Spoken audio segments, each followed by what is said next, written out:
Have you ever believed that trying harder is the only way to succeed, only to realize later you were climbing the wrong mountain? In a quiet little town nestled between hills, there stood an old school with peeling paint and creaky floors. Inside, a man named Mr. Harris taught with the same passion he had carried for nearly 5 decades. He was close to 70 now. Wrinkles lined his face, and his hands trembled slightly when he wrote on the chalkboard, but his voice never lost its strength. 2 of his brightest students, Ryan and Jake, were the talk of the school. Ryan was relentless. He studied harder than anyone, often staying up past midnight memorizing pages from textbooks. He believed in one rule: the harder you work, the more you earn. He was determined to succeed, no shortcuts, no excuses. Jake, on the other hand, wasn't any less ambitious, but his approach was different. He believed that smart thinking was just as important as effort. Instead of grinding endlessly, he often looked for better ways to solve problems. But there was one thing that set them apart beyond their study habits. Ryan came from a middle-class home where his only job was to study. Jake was the son of a struggling farmer. He worked in the fields every day, digging the soil under the harsh sun, and then studied by the dim glow of a kerosene lamp when the day was done. One evening, after a long day working the farm, Jake sat on the porch, his clothes dusty, his stomach empty, but his books open. His father, weary and frustrated, walked by and said sharply, "Why are you wasting time with those books? Do you think books can feed this family?" Jake looked up, exhausted but calm.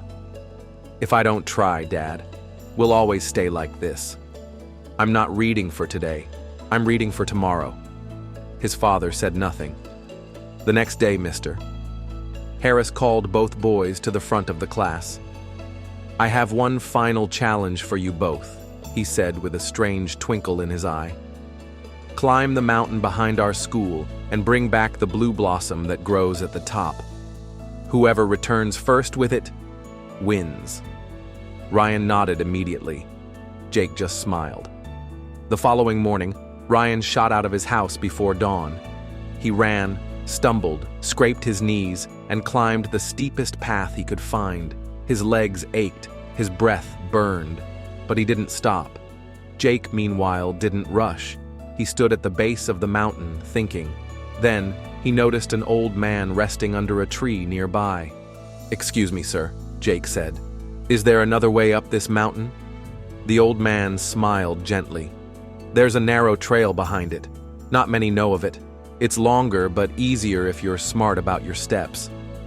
Jake thanked him, found the trail, and began his steady climb.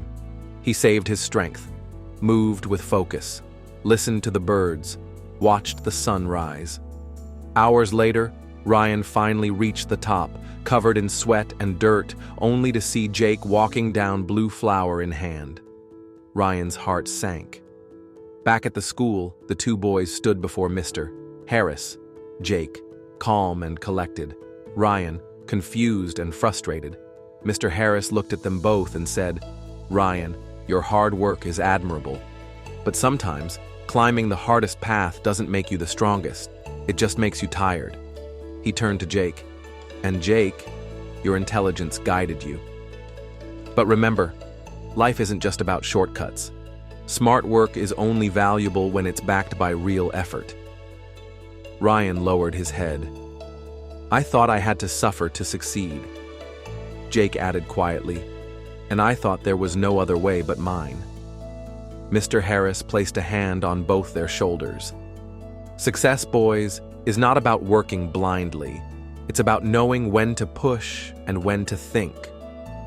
Years passed. Ryan became a renowned scientist. Jake built a thriving business from the ground up. They both achieved success, but more importantly, they never forgot that last lesson on the mountain. One day, they returned to visit Mr. Harris, now old and frail, sitting on a chair beneath the same tree where it all began. They sat beside him, and together they smiled. "Mr. Harris," Ryan said, "that day, You didn't just give us a challenge, you gave us the secret to life. Tears welled in the teacher's eyes as he whispered, "You were always climbing the right mountain. You just had to learn how." Moral of the story. Sometimes in life, we push so hard, thinking effort alone will carry us to the top. But if we don't stop to look around, to ask questions, to think differently, we might end up climbing the hardest path with nothing left in the tank.